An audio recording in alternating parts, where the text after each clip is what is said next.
a doTERRist. No, I am a wellness advocate. And I love being here. I'm so glad that Jessica could join me. I don't know why she moved so far away from me, but I just want to say that Jessica is not a wholesale customer. She's not a wellness advocate. But see, I have a strategy to grow my team. It's getting people to come on stage, and then I enroll them. So He's getting me there. she's getting close.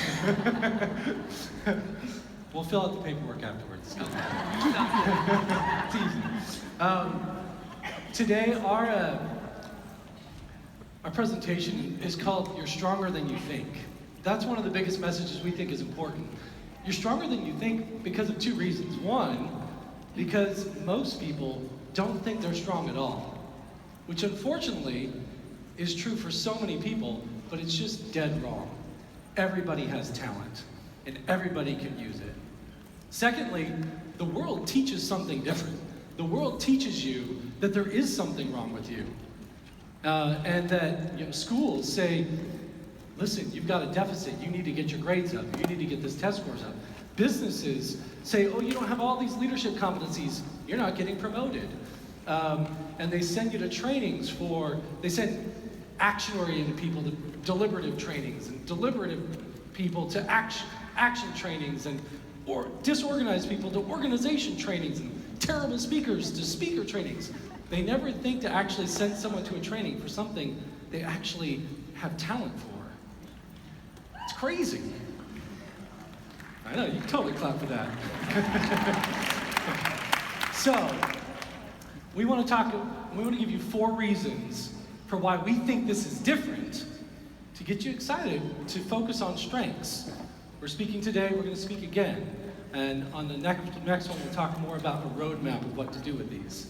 So, the first reason we think that this is just so different is that strengths are better than stereotypes. Let me give you a few examples of what this can look like. Have any of you ever heard someone say, how can I build doTERRA if I've only been a stay-at-home mother for the past 5 years, 10 years, 40 years? This happens. See, this actually happened, I was coaching this couple who had decided to start building doTERRA, and I didn't realize that the day before we were getting on the phone, the wife had told her husband, I don't want to do this. This is your thing. You're the professional. You have the talents. You're the extrovert. You like talking to people. I'm just a stay-at-home mom. I don't have anything to offer. Boo. That wasn't in the script either, was it? I just really hated that.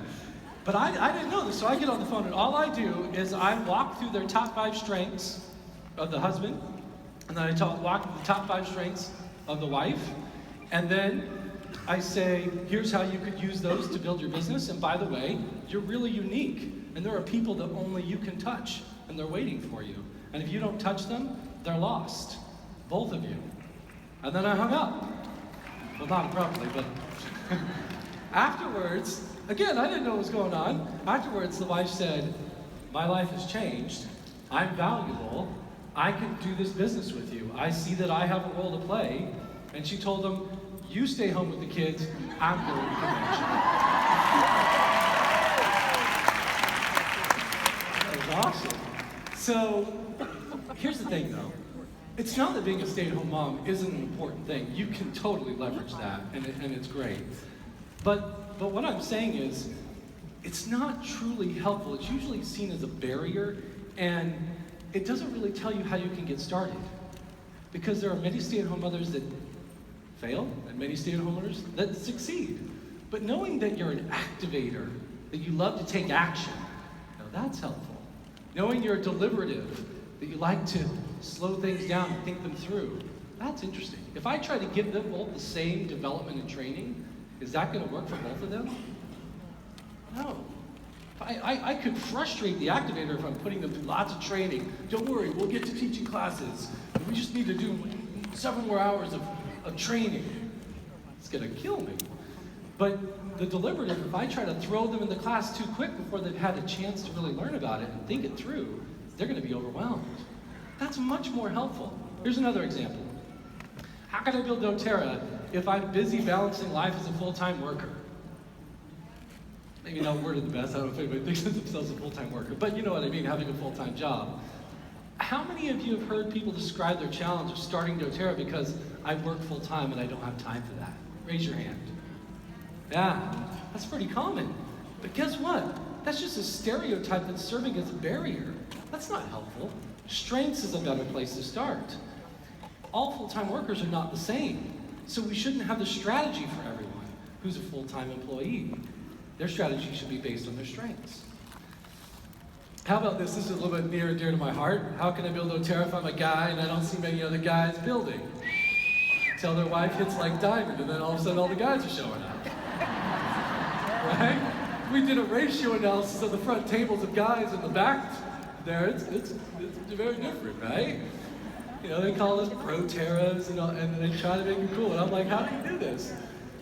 But is that really that helpful? I'll tell you, I've been building, I've taught well over 100 essential oil classes myself, and I've never seen how my gender played a role in some. No one was like, wait, he's a male. I'm getting the diamond kids. Two of them.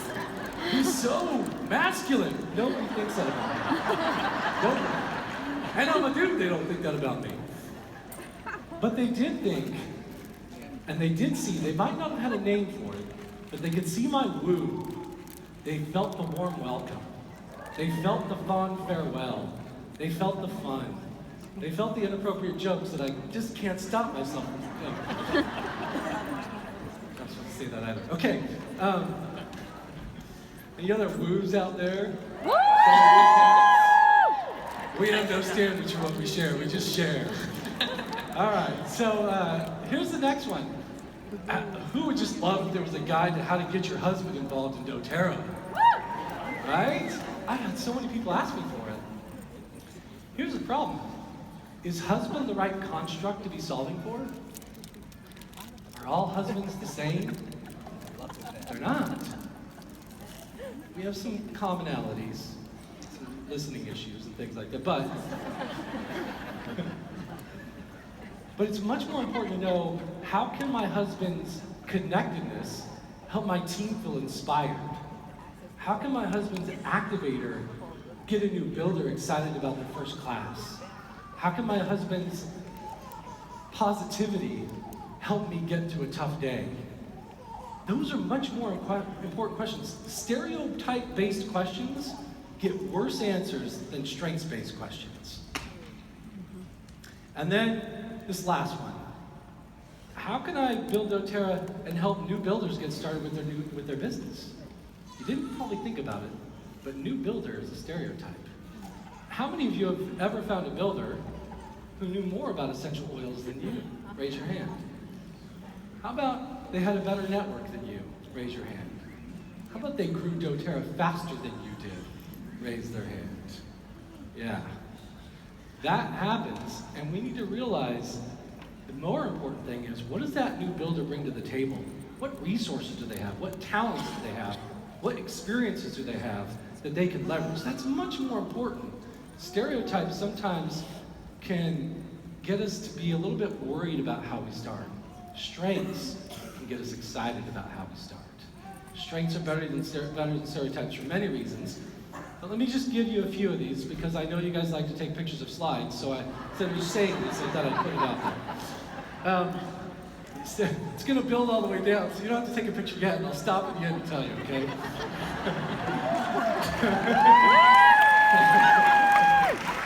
So, stereotypes are interesting. Strengths are powerful.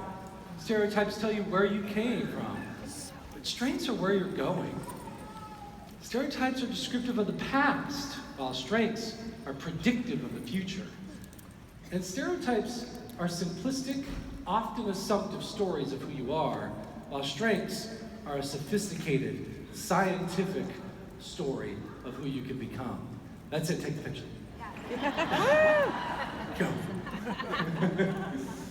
I want to also share a few fundamental truths that underlie this idea that strengths are better than stereotypes. Explore, don't judge. when you meet someone, you might, it's a survival technique to identify stereotypes, by the way. It's your way to decide if someone's safe or not. But you can go above and beyond that. I just saw someone who did an awesome Facebook Live on cilantro, and it was so good. So good, thank you. Anyway, sorry, I got distracted. Explore, don't judge. When you meet an activator, don't just, oh, I know all about you. Ask them how they activate in their classes. When you meet a positivity, ask them how that positivity plays out in their events. That's much better than to just judge. Oh, you have that. Explore, don't judge. We all have to do the fundamentals, but we all do them fundamentally different. I'm so proud of myself for coming up with that line. But I'll tell you, it's true. It's the same thing that was talked about, Justin, talking about baking the cake and then putting your own frosting on there. We all have to do the fundamentals. The process, the empowered success, all these different tools you're being given, the Train by Rank guides, those are fundamentals that are there to help us duplicate.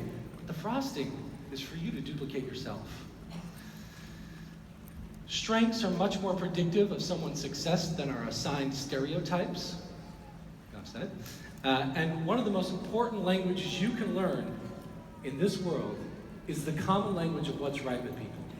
You're going to be growing your team internationally. There's going to be a lot of languages spoken on your team. This is the best language. The language that says there's something right with you. That's the last one. You can take a picture.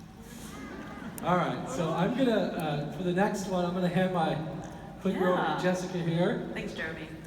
So we've been talking a lot about differences. And differences really are our advantages. So when we think about strengths, it's important to understand that the fullest potential inside is actually inside of you. Oftentimes we look outside of ourselves to fit into society, to conform into boxes, but the more and more that you can look inside of yourself, the more and more you can be connected to who you really are. And we define strengths at Gallup as the ability to consistently provide near perfect performance in a given task. So in order to get to that place of strength, you actually have to start with your talents. And when we think about talent, talent is the ability to exhibit different thoughts, feelings, and behaviors. It's the things that you do most naturally. It's falling off a log without having to think about it. So in order to get to a place of strength, you actually have to start with your talents. And when thinking about your talents, we oftentimes will take them for granted because we're so close to them. I often will say a fish is the last to discover water. And when you think about your talents, that's how close. Such a good one. I love that one. It's so yeah, good. fish is the last to discover Fish is the water. last to discover water. So when you think about your talent, oftentimes that's how close to it. You're so close to it that you don't even know it's a talent. So for example, if I was in front of you and I spilled water all over myself, one of you would probably get up to make sure I was okay, hopefully. Another one of you would probably go and get me towels. Maybe another one of you might think to yourself, like, how did she do that? Right?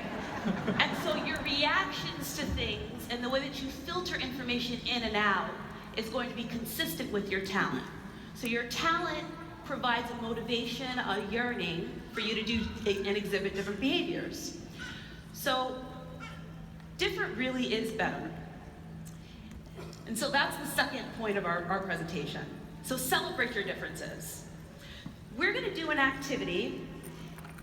And so I want, if you're sitting at a table, I want you to push back from the table because I have seen this go wrong before.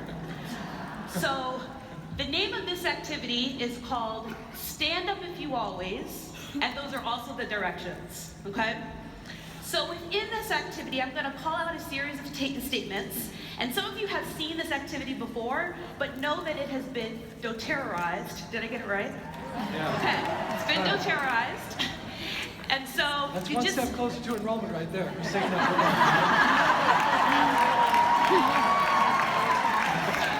So you're going to stand up if you always.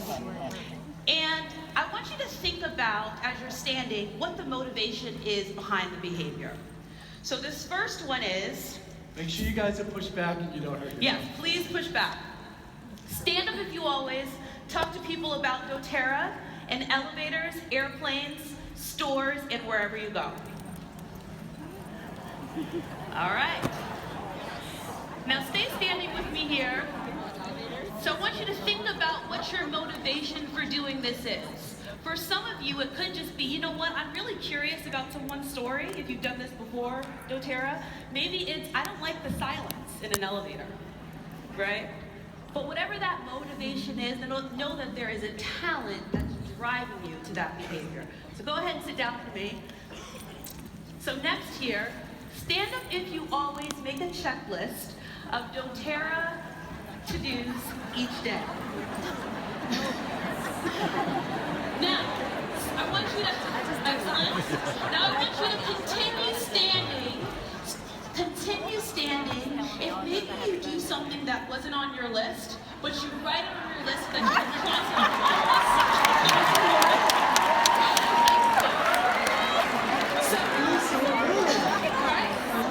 Right? So maybe your motivation for doing that is, I like being busy and productive. Right? Maybe I like having that sense of accomplishment. Whatever it is, there's a talent there. I like it because it builds momentum. I would encourage you to keep doing that, because every time you check it off, it just feels so good. You're just excited to check off the next thing. So keep doing it. You're building momentum. Absolutely. So stand up if you always, make a beeline for a familiar face at a doTERRA event. All right. So maybe the motivation behind this is, you know what, I have a lot of comfort in familiarity. Or maybe it's, you know what, I want to deepen those existing connections that I have. Whatever it is, know that there's a talent pushing you to do this. Go ahead and sit down for me. Stand up if you always tend to be skeptical about oil claims until you have read the PIP yourself. I've explained PIP to her. He has. Product information page, they're amazing. Product information page. There's a couple of things to read. So a couple of you out there, maybe you're driven to wanting to understand the facts, the proof, the data. Maybe you like the problem-solving approach of finding those facts, that data. Whatever it is, there's a talent there. Now stand up if you always trust your intuition to choose an oil. All right, more of the group is standing here. More of the group is standing. Now think about what your motivation is. Maybe, you know, a lot of times when we pay attention to our feelings, they can lead us to some tremendous and fantastic things. So trusting your intuition, there's a talent there. A couple more here. Stand up if you always clean your house with lemon or On Guard before you can relax. All right, I want to take all of you home with me. I want to take all of you home with me. I just want to call out on this one. We realize that's not a glass bottle.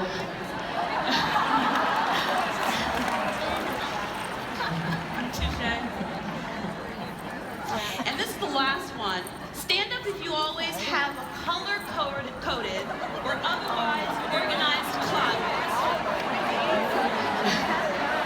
Now continue standing if you also have an organized doTERRA closet.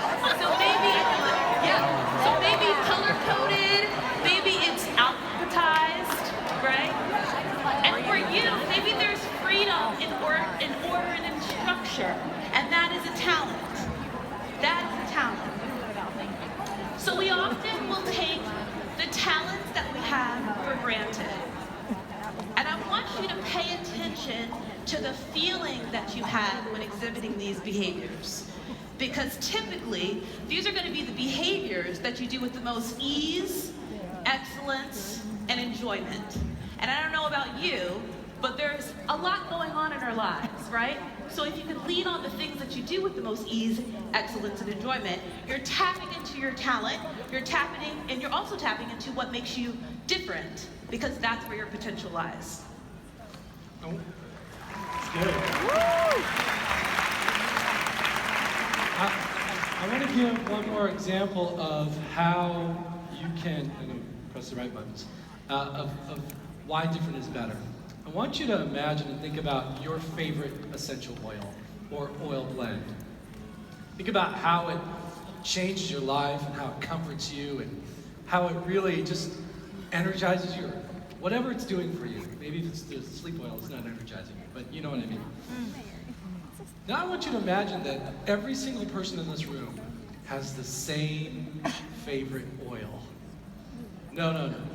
All 6 million wellness advocates and wholesale customers have the same exact favorite oil, and they want to buy it every month, all the time. What's going to happen?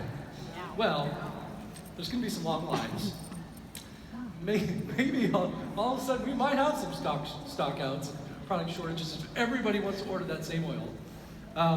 Concerns about sustainability. Do we even have enough for every single person? The price increase in demand. The Black Friday style wrestling matches. And the sheer pandemonium for cheer, my favorite oil. I love it. And I was in the airport and I dropped it and it broke. And the London people were coming to clean it up, and I was like, I'll clean it up. It's fine. We can cheer up, okay? It's terrible. And the guy was like, wow, that smells really good. I was like, don't rub it in. You rub it in. Anyway. I need to move on. So, this idea, though, that everyone is different, how many of you are so glad that other people have a different favorite essential oil? But sometimes when we see other people different, we almost get upset that they're different, don't we? We think, your favorite movie is what? That's lame. You should have my favorite movie. Or, you usually do that, right? Or, your favorite oil is what? Well, mine. I think we got to be excited when someone has a different favorite thing. That's good for all of us. And this is just one example of how our differences make things better. Different is better because it makes doTERRA better. We need each other. It's liberating when we stop pretending to be something we're not, and we can just focus on who we really are. Success doesn't require perfection. You guys realize those are two different things, right? Success and perfection. You don't need to have perfection to be successful. That's freaking awesome for me. Oh, for you guys too, for everybody. I'm so not perfect. We're enough, but more important than being enough, it's not enough like, you're so beautiful, just stay the same way you are. It's not that enough. It's you're enough to grow, to be more of who you are. Not to stay the same way, but to become more of who you are, to be successful because of who you are, to develop.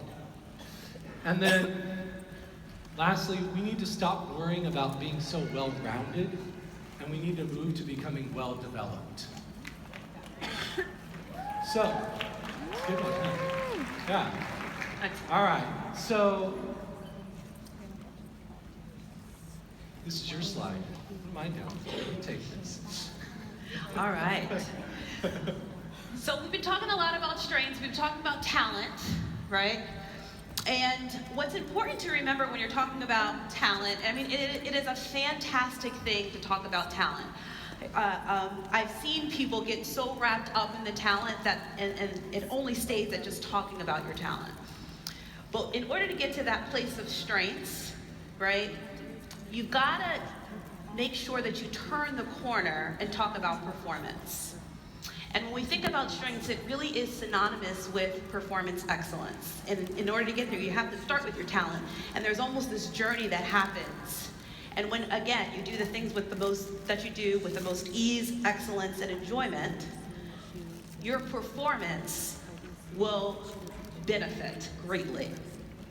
So I want to give you some business statistics around this and what we've seen when people utilize their strengths every day. Because it's not just a fluffy thing. It really can lead to some pretty interesting outcomes. I really like what you did. Sorry, I should have changed awesome. That. That's called the beehive. Oh. So let's talk a little bit about the impact of strengths. One of the things we know is that when people focus on using their strengths every day, They are 3 times as likely to report having an excellent quality of life. And who doesn't want a more excellent quality of life, right? People who focus on using their strengths are also 6 times as likely to be engaged in their jobs. And when I say engaged, that just means that people are excited and enthusiastic about the work that they're doing.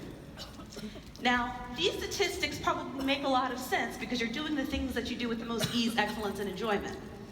And if we think about feelings, our feelings, oftentimes, we try to ignore them, but we really can't ignore them. But I encourage you to pay attention to your feelings as you're doing behaviors, because there's usually a talent rooted at whatever it is that you're doing, especially if you're enjoying it.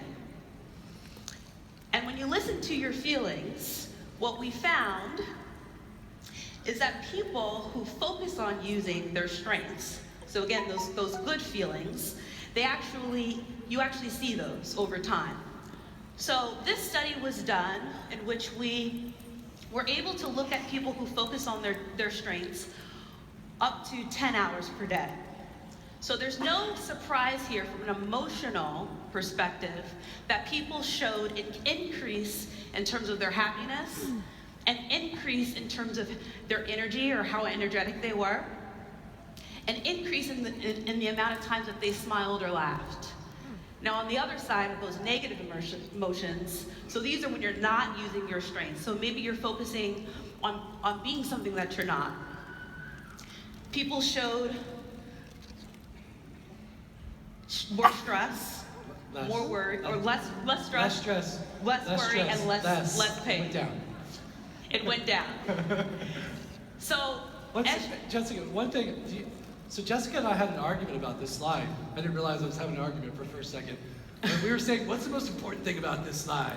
I was like, that it changes the daily experience. And then you put me down. You shut me down. When you said what you said, I was like, never mind, you're right, you go. But tell them what you told me. For me, this was not the most important part of this slide. For me, it is about honoring your emotions, because your emotions are your GPS. And as human beings, what's so interesting, and this goes for both men and women, and this has been proven by research, 70% of all of the decisions that we make are rooted in emotion. 70%. So although we like to think, or some of us may like to think that we are rational beings, the way that we function, we are emotional beings. And our emotions are really our GPS. So it makes sense then that when you're doing the things with the most ease, excellence, and enjoyment, you're gonna feel more happier or better emotions, right? And so we had this debate because for Jeremy, you tell them again what it was for you. Science, baby. It was a science. But she's right. I mean, I was wrong. So you probably all know that the decision-making part of your brain is in the emotional part of your brain, where language is not there. And so sometimes when you don't know if something's right, all you can say is, something just doesn't feel right. That's all you can come up with, because the decision-making part is where the emotions lie. People have won Nobel Prizes on this, but it seems pretty simple to me, even though I totally missed the point you reminded me of it. Good job. So, some more science around this for you. So this is a meta-analysis that was done on 2.1 million people that completed the Strengths Finder assessment, which all of you in this room are going to have an opportunity to complete if you haven't completed it yet. And by the way, 2.1 million was such an unnecessary number. We were such nerds. I mean, just describe what a meta-analysis is again. So a meta-analysis is an analysis of analyses. Nerd. So we do like the science, we do like the data at Gallup, absolutely. But what's so interesting is that within this meta-analysis, the scientists wanted to look at different outcomes when people exhibited or utilized their strengths. And in every outcome that they tested, they saw beneficial results. So from the standpoint of performance, from the standpoint of customer metrics, from the standpoint of attrition or just keeping people at your organizations, employee engagement, which is again, that excitement, that enthusiastic about the work that you're doing. And then citizenship just means your involvement within the places that you work. They all had positive benefits from this study. So, once again, science proves what we often feel. When you're doing what it is that you do best, you feel better and you also perform better. But to sum that up, I really like this slide because it kind of brings it all together. Because there really is a connection between who you are, so who you are as a person and what you do best and how you feel, and how you feel and how you perform. There is always a connection. And so the first step in the journey is really highlighting what those talents are, and then from there, you focus in on them, you harness it, and you can get to a place where you're enhancing your performance. All right, so the fourth reason we think this is different. So we've covered strengths are better than stereotypes. I think you guys are on board with that, right? It's better to be different. Strengths drives performance. It doesn't just feel good. In my mind, if something feels good but doesn't work, it's just a distraction. And we should kill those, right, Justin? Oh, yeah. So, but this feels good and it works. The last one is leadership depends on followership. Now, we did an interesting thing at Gallup. Instead of studying leadership, we did a full study on followership. We wanted to understand what followers want. So I want to do the same study with all of you and see what you say. I want you to think about the leader that's had the most positive impact on your everyday life. Jot that person down or make a note of their name. Think about who that is. This leader has had the most positive impact on your life. It could be your mother. It could be a CEO. It could be a religious leader. It could be your sister. It could be anybody. It could be me. Maybe you want to write me down. Laura, maybe write me down. Or somebody can write me down. That's weird. So, write that person down. Then, we asked everyone, name 3 words that describe that person. So I want you to write down 3 words that describe that person, that leader that's had the most positive impact on your everyday life. So I'm going to show you the words that sorted the most, and I want you to be able to see if your words stack up against these words. So there were 4 words that actually sorted the most by a significant margin. Those 4 words were trust, compassion, stability, and hope. These are what we call the 4 needs of followers. That if your people feel like they trust you to no end, that you love them, that they feel like you provide a level of stability of what's not going to change, and that you inspire them to dream bigger, to see more, to see a path forward, they will follow you anywhere. And it doesn't matter what kind of leader you are, they will follow you. And you probably chose lots of different kinds of leaders. It didn't matter. Many of your words fell into these categories. I want to tell you a little bit about each one of these. We've done some studies on these. For trust, we found the chances of being engaged, that's something that Gallup measures quite a bit of how excited you are about your job and how much psychological ownership you've taken over what you're doing, and how empowered and resilient you are. If you say, I don't trust my leader, the chances of you being engaged are 1 in 12. If you do, the chances of being engaged went to 1 in 2. Trust is the basis for leadership. If you do not have this, go get it. You need to work on it. Because after that, it doesn't really matter what you ask people to do. They're not going to follow you. This is a clear and important process, and there's a lot of ways to do it. Harvard's come up with equations for it. People have gotten nerdy on it, but the bottom line is you've got to help people feel that you're being authentic, and that you care, and that you show up, that you're reliable. And the big thing that undermines all trust is self-orientation. You've got to reduce your self-orientation or people don't trust you. They think you're out for yourself. Compassion. I'm going to show a few things that I showed at convention because I just love talking about BFAs, or best friends at work, because I think it's a really important thing. Those who have 3 close friends at work are 96% more likely to be extremely satisfied with their life. If you do have a best friend at work, you're 7 times more likely to be engaged in the work you do. And if you don't have a best friend, it's a 1 in 12 chance. So when we talk about how someone like a husband can get involved, the best way they can get involved, the first thing they can do is be your friend. You don't need a boss from your husband or your spouse who's joining your business. You need a friend. And that is really fulfilling the needs of followers. That's how you truly lead, is you love people. You treat them like family. It's funny, I teach this to like hardcore businesses, and all these engineers are like, we don't have best friends at work. We're engineers, we're different than people. And I'll say to them, okay, let me ask you a question. Let me give you a scenario. Let's say you go to your mother and you say, Mom, on a scale of 1 to 5, how much do you love me? And she says, 4. Are you like, yes, I got a 4? No, you're devastated, because you're a real human being. Now sit down and get a best friend.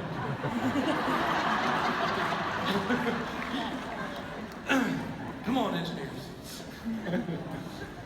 All right, stability. Those who have high confidence in an organization's financial future are 9 times more likely to be highly engaged with what they're doing. It gives them security, certainty, predictability, strength, support, and peace. When Corey's up here showing you all those numbers, you may not realize the impact it's having on you, but you are being engaged. You are being given stability.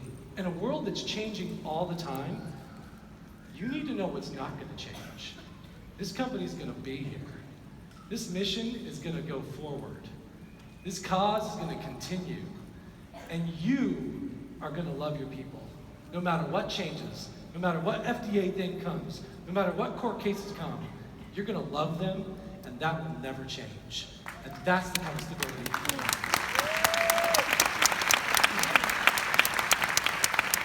Lastly, hope. This is really about a possibility of a brighter future. Hope is aspirational. Feel free to interrupt me and make fun of me too, because I did that to you, and you can do that to me anytime you want. Right? Will do.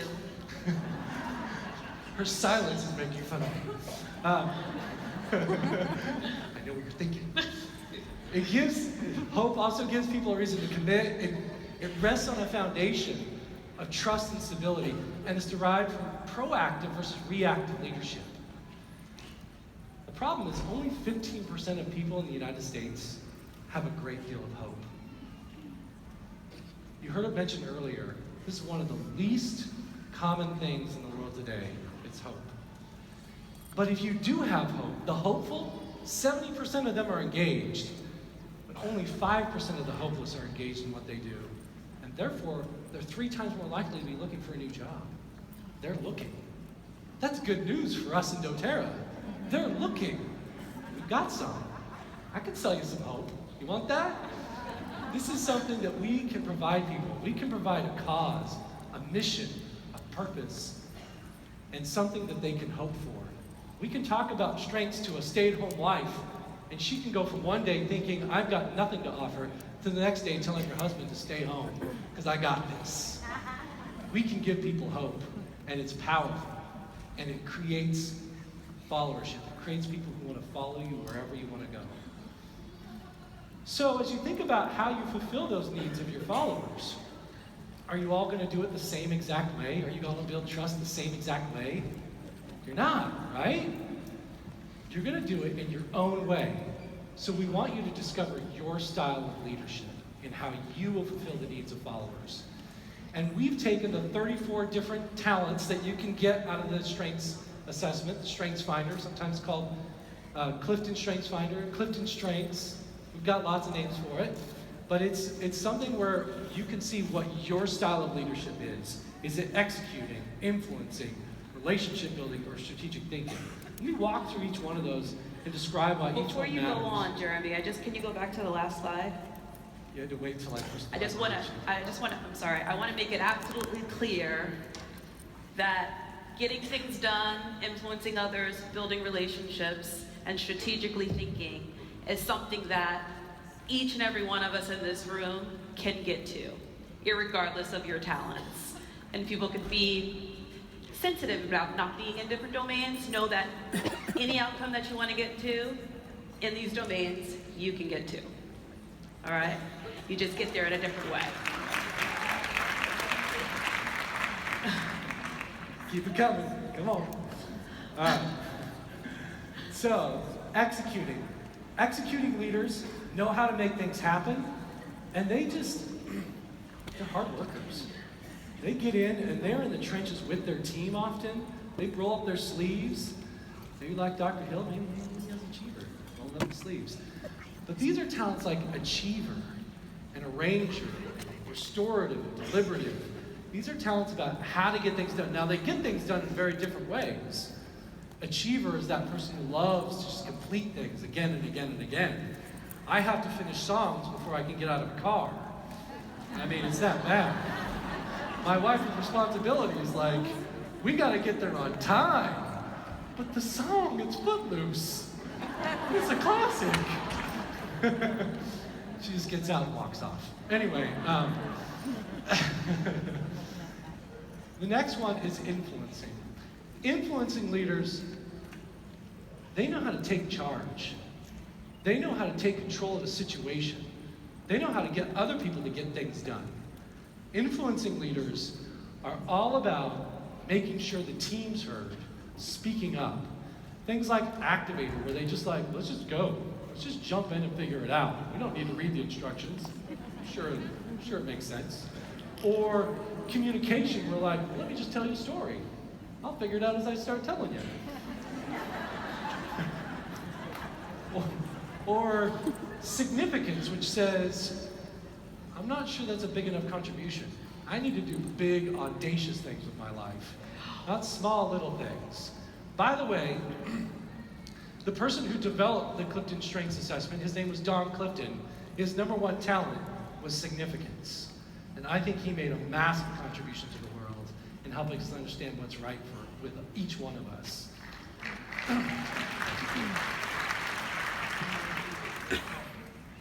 Woo is all about that special moment when you change someone's mind and their mind is blown. And you're like, I did that. That was me. Jeremy? Your fellow woo, yeah. Jeremy? It's on the slide, I can talk about woo. You can.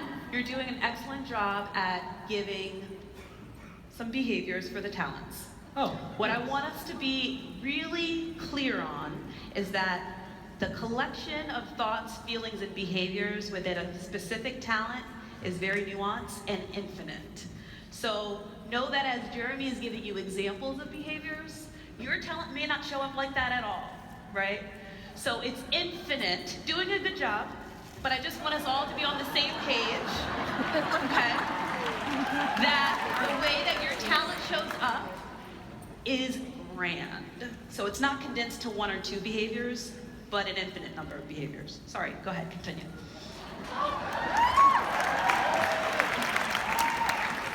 Invitation revoked. That was too good. All right. We just talked about stereotypes. Moving on. You're right. Yes, that's so good. Anyway, the next one is relationship building. These leaders, their style is to lead through relationships. They build strong relationships that can hold the team together and make a team feel like, listen, it's not just about you, it's about us, that we're better together. Laura Jacobs told me something that I thought was really good. She said, we need to grow together. To me, that's a relationship building style of leadership, growing together. These are talent themes like Harmony. My wife has harmony number one. She can help a whole bunch of people get along that they don't like each other. Somehow they're together. They're all getting along. They hurt my feelings. My woo gets hurt sometimes, and I'm like, why do we have to hang out with these people? And she's like, it's my sister. And I'm like,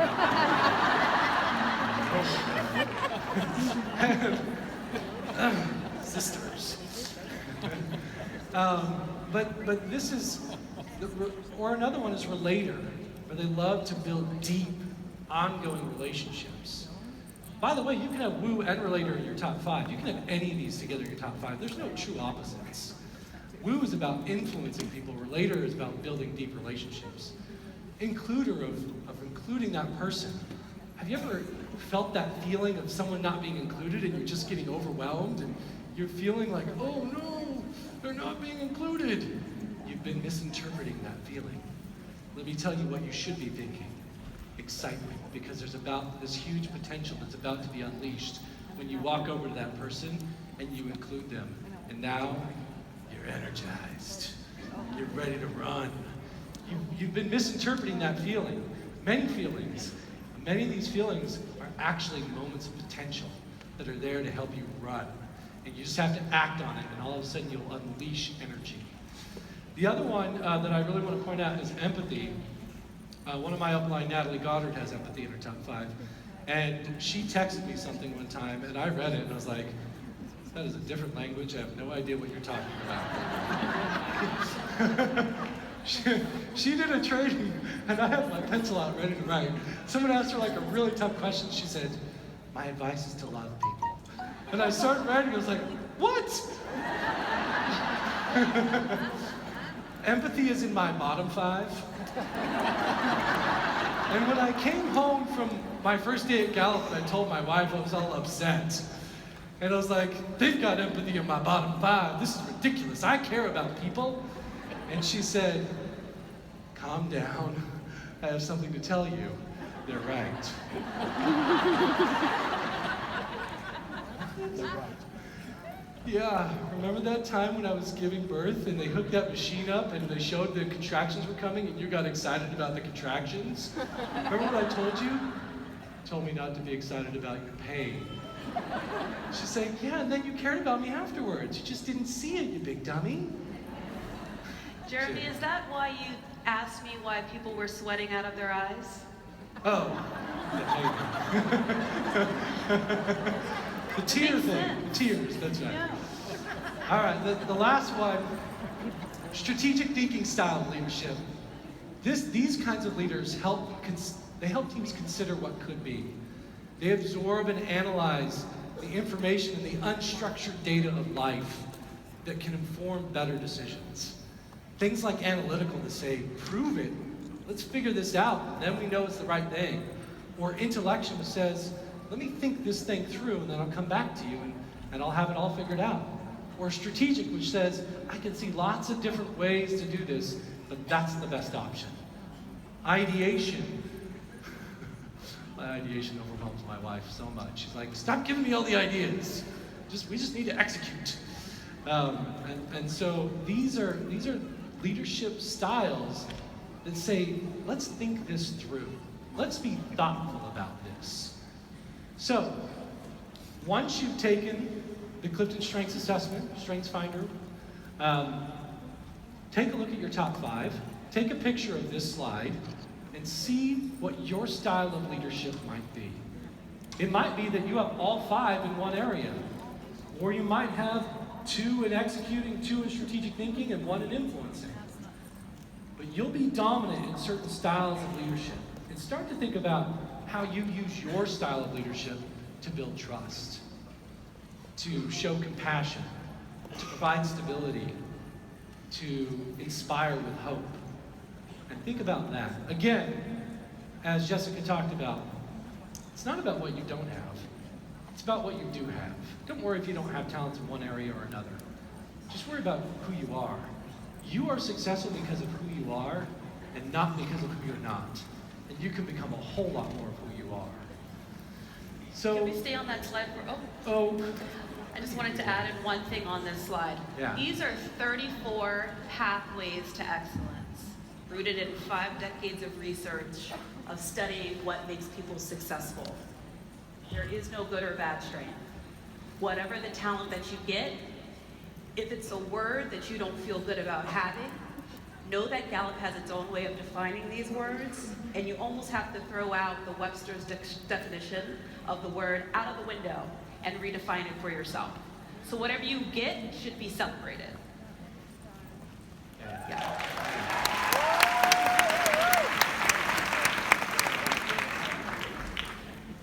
I'm glad you're here. All right. I'm glad you're here too. All right, so in summary, these are the 4 reasons why we think this is a different approach. It's different than what the world teaches. Strengths are better than stereotypes.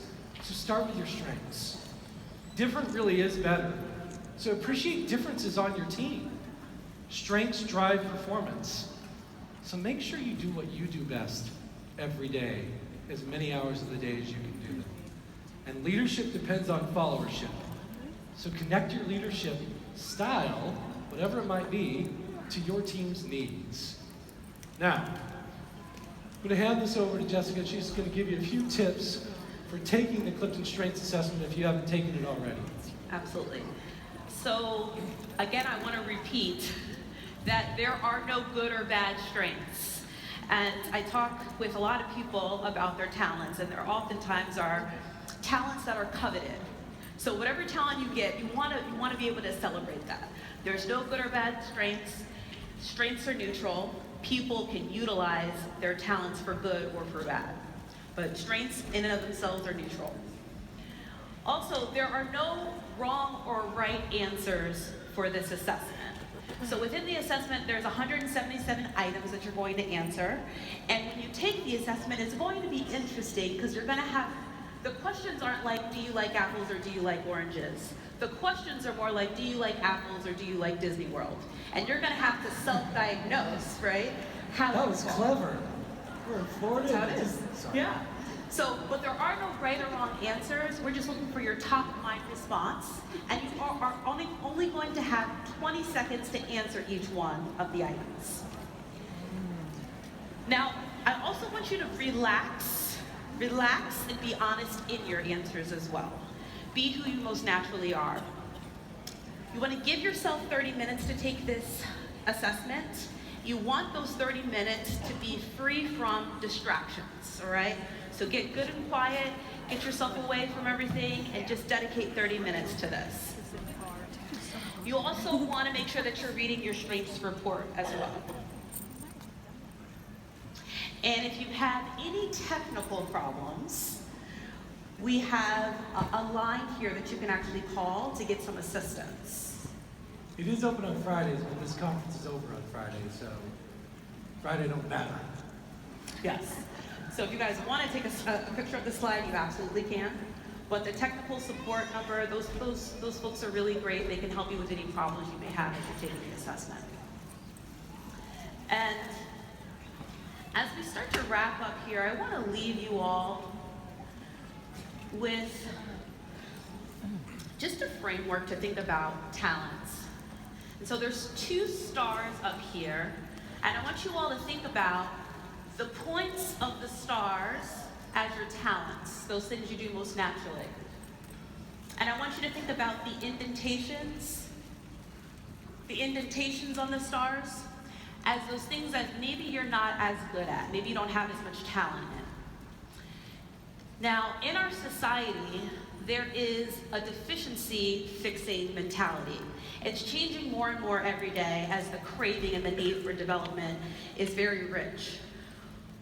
But there is a tendency to want to be all things to all people and to want to be well-rounded. And there is a fallacy that exists that if I focus on those things that I'm not as good at, I can turn those things into strengths. That is a fallacy. That is not accurate. You can get to a place of mediocrity. But I then ask you, do you want to be mediocre or do you want to be excellent? Because when I feel the energy in this room, it is clear that you all signed up to be a part of this organization because you wanted to be excellent, right? And this first star, this first example of being a well-rounded person, you actually never get to that circle that you're trying to be. It like cuts off your talents. It absolutely. You actually have a lot less runway to be the fullness of who you are. And the second star is where we're aiming for. We want you to be able to capitalize on your power, on your potential. And that is looking at the things that you do most naturally. So on this second star, those points are your talents. And if you focus on those, get really clear on where those are, focus on those, your potential is limitless. You are a limitless being, each and every one of you. And when you focus on your talents, you can build out to wherever you want to be. There's no limits. And what's also nice, because I know that there's leaders in this room, what's also nice is that you leave room for other people to fill in the gaps where maybe you're not as great. And that's where powerful partnerships come into place, that's where powerful teams come into place, right? And that is a beautiful thing. Let other people shine just as brightly as you're shining while you are being exactly who you were born to be. Woo!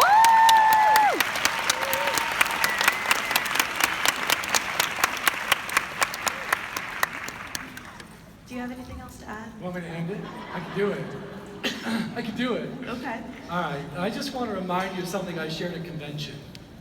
My little nerdy moment. The chances of someone having the same top 5 in the same order as you is 1 in 33 million. So statistically speaking, in the United States, there's 10 other people like you with the same top 5 in the same order. If you meet your strengths twin in here, please come and tell me, because that's awesome. There's like a website for strengths twins. Anyway.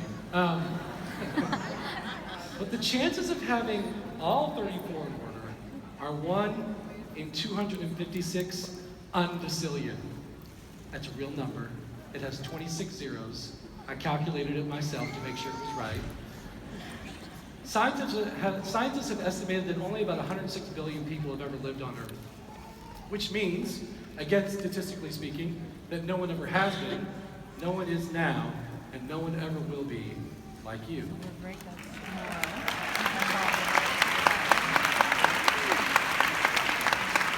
If you want to build on that, that means if you're not at your best, if you're not doing what you do best every day, if you don't make your unique contribution, it's simply lost forever, and no one can ever replace it. When you focus on the strengths of your people, they make a contribution that never would have been made had you not helped them. But what you do, the work you do, the focusing on strengths that you do, has a dramatic impact on everything. It changes the world, and that's what DōTERRA is about, changing the world. Thank you.